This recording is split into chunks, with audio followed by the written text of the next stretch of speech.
What's up everyone, Michael here with another topic video. Today we're going to talk about No Man's Sky being investigated by the UK Advertising Standards Agency, which some people would call this comedy. Others are probably thinking, why is this even happening, and maybe it shouldn't be happening? But I see a lot of positive benefits outside of No Man's Sky, because personally I don't care too much about No Man's Sky, and I'll talk about that obviously in this video. But I see a lot of potential for other things. Now, before we go into the topic, game in the background is Super Galaxy Ultra. It is a game I did a review on a long time ago. You can go check out that video if it looks interesting. My thoughts are generally the same. I'm a little bit less tolerant of the camera issues now that I've been playing a lot of fast-paced games, so I'm just not used to it, and I find those annoying. But yeah, check out that video if you think it looks interesting. I will have it linked in the end slate. Anyways, on to the topic. So, if you know what No Man's Sky is, essentially they're being charged with false advertising, or rather investigated for false advertising, not charged yet. It'll take them a really long time to get a verdict as well. But they are apparently talking to both Valve and Hello Games. Hello Games is the developer of No Man's Sky, which means that this could actually potentially change the way that things are just advertised in general. So for people who don't know what's going on with No Man's Sky, essentially it was a game that was announced 3 to 4 years ago, and it was perceived with a lot of hype. Like, they showed off a fairly impressive E3 trailer that was really, really pretty. I agree that I liked the art style, but it didn't show any gameplay or anything along the lines that I thought was kind of warrantable. Because I've seen a lot of pretty E3 trailers. I mean, you can look back at like games like Watch Dogs, where they literally downgraded the game. Even The Witcher 3 had some experimental features that they removed from the E3 version, which they've now, I believe, patched back in because they're awesome developers. But that doesn't change the fact that, you know, sometimes the stuff that's shown at E3 ends up looking better than the stuff that ends up releasing, which is a little bit backwards. That's a whole other topic. But the thing with No Man's Sky is it ended up maintaining this hype for so long that people just kind of made these unreal expectations of them. And I never had expectations. I was like, nah, it's a small dev team. It's going to flop. It's going to be a game that comes out, doesn't reach anybody's expectations, and they're going to make a lot of promises that can't deliver on, and hopefully the game gets updated afterwards, but I knew it wasn't going to come out. And, you know, I ended up being very, very correct, especially with all this kind of debate stuff that's been going on. A lot of people are very angry at No Man's Sky, but you may wonder why, because this happens a lot. This is one of those things where E3 is kind of a meh experience nowadays because they do so many false trailers. The problem with it is that Hello Games has actually been completely silent on it.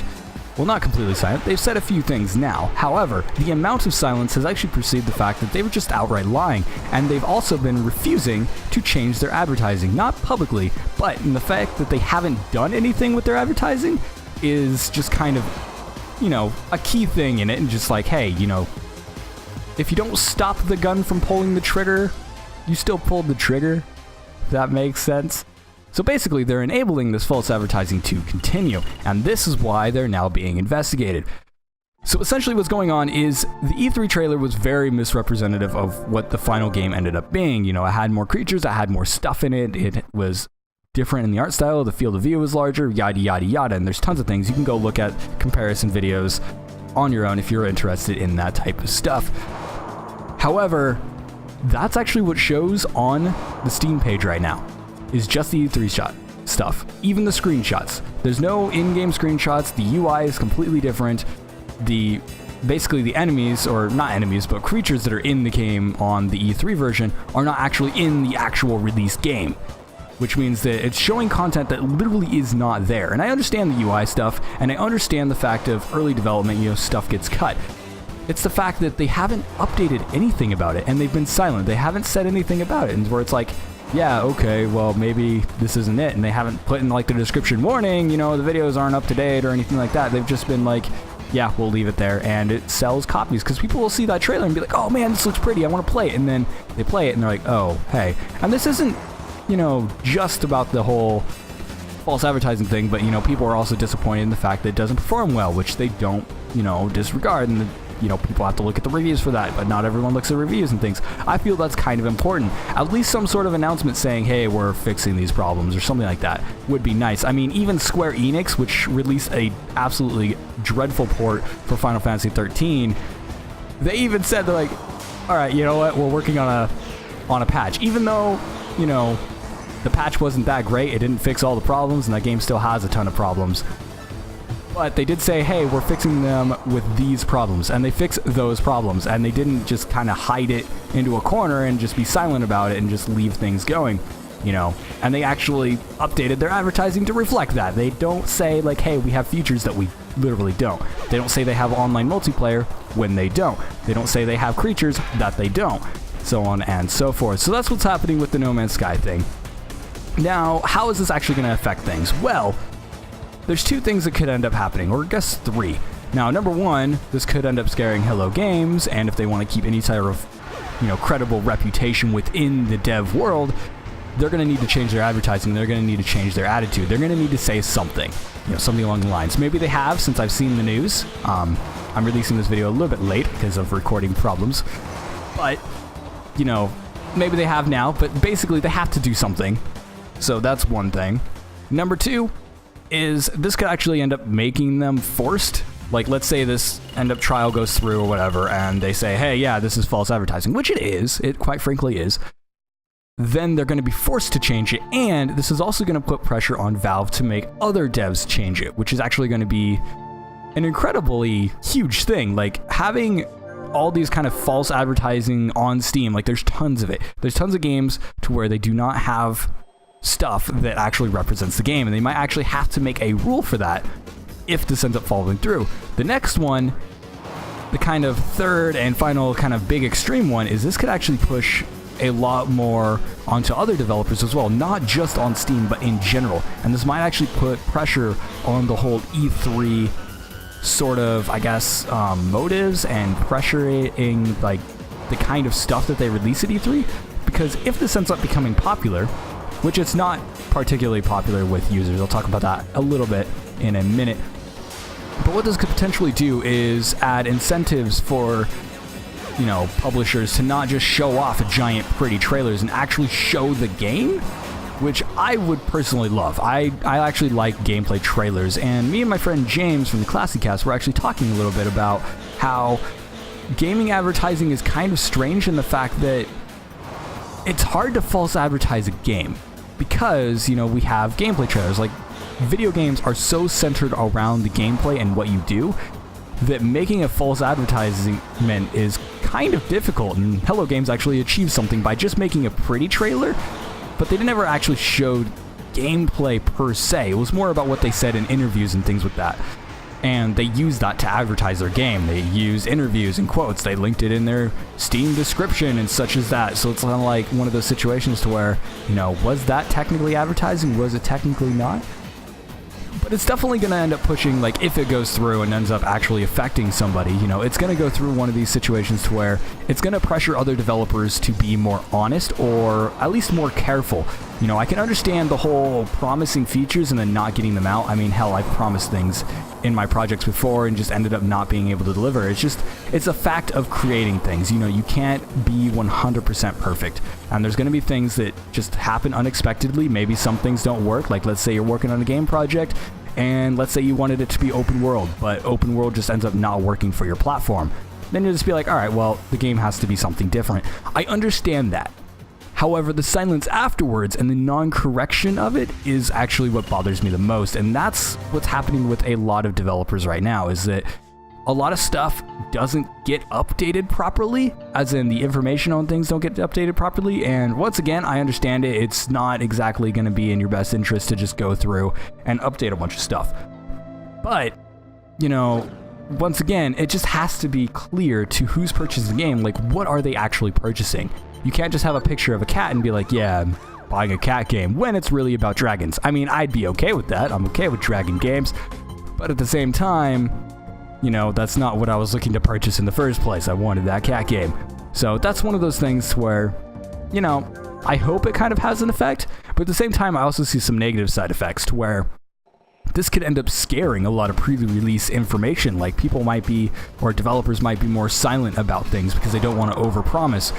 You know, we had the whole Fable issue with Peter Molyneux, where he's actually built up quite a reputation of overhyping his games because he gets so excited about features they're working on.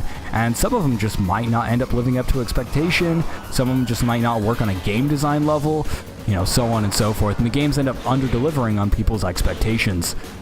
So, you know, once again, that's kind of a I don't know. It's an interesting thing. I don't necessarily think it had to happen to Hello Games. I think that it would have been nice if it happened to a larger developer that could have actually, you know, at least been more vocal about it. I kind of feel bad for these guys at Hello Games because they're just kind of like a small team and they got really excited. It was a big project that they got to work on and it got a lot of hype, which is huge for a project. I mean, if one of my videos just all of a sudden got millions of views out of nowhere, that would overhype the living hell out of me. I'd try to keep it under control a little bit better than they would, and I definitely, you know, talk about it or something like that, but once again, I understand it. It's just the silence afterwards is what's really getting to me. So, yeah, anyways, what do you want to think about the whole thing? Leave those in the comments. What did I say I was going to talk about earlier? I'm trying to remember. I said something about 5 minutes ago, and I was like, I'll talk about that later, and I haven't. I think it had something to do with No Man's Sky, I think. I don't know. I think No Man's Sky is kind of substandard at this point. I do hope that the game ends up being good in future updates. I think that that's possible because I think they did say they are working on updates and, you know, they're like, hey, we're going to be changing the game as it goes along. So hopefully it ends up being to people's expectations in the future, but it's going to take a hell of a lot of work. But I completely forgot what I was going to mention, so yeah, I guess that's going to be me for this topic. I'm sorry if it was an interesting point. It was probably something to do with No Man's Sky, or maybe it was talking about, I don't know. I really don't know. I just completely forgot. I'm actually getting quite into the game in the background. Anyways, leave your comments in the comments section and make sure to like, comment, and subscribe for more videos like this one. And if you want to see coverage of other types of things, make sure to let me know. Or if you hear news, if Hello Games actually said something and I ended up missing the news, make sure to leave that in the comments as well, and I can do an update video on that as well. Also, I do want to say apologies for my kind of screwed up schedule. I did release an update video to where I'm like, hey, I'm going to be doing every other day releases. I underestimated how many recording problems I would actually end up having on this new setup. So technically I'm not having any more problems than I was before. I was actually recording perfectly fine with NVIDIA Share and all that, but I'm trying to increase my recording quality. Even if on YouTube it's going to get compressed to hell and it really doesn't even matter, I still want to have that kind of reach up higher, you know, just in case we're given the option to, you know, upload better videos and things like that, or maybe YouTube gives us a chance to update our videos with better quality and stuff like that. I would love to participate in that, and I also have an archive of all of my videos, which is costing me money because backing up large amounts of data, like over 500 videos, is kind of expensive, but hey. So yeah, today I'm just kind of made the conclusion, like, if things aren't working, I'm just going to resort to whatever works. Like right now I'm using OBS for this game. I finally got it to work. I've been working on it all day to try and get the game hook to work properly, and I finally got it to work. But I've made a kind of conclusion, if it takes more than 10 to 20 minutes for me to actually get it, you know, it recording at higher quality, I'm just going to go with NVIDIA Share.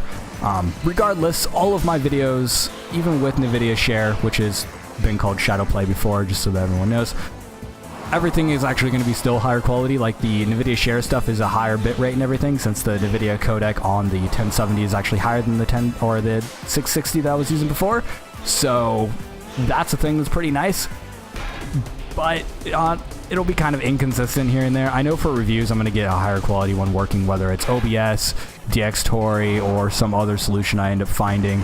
I probably will never use Fraps because I hate Fraps, but hey, I'll figure it out. Anyways, thank you guys so much for watching, and make sure to check out my other types of content as well, such as my reviews. You can check out my Super Galaxy Ultra review. I'll have it in the top annotation on the right side.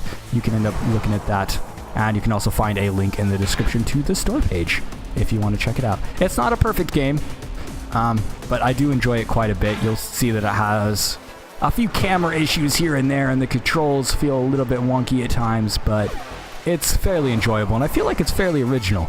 And it's also available on PS3 and Vita, I believe?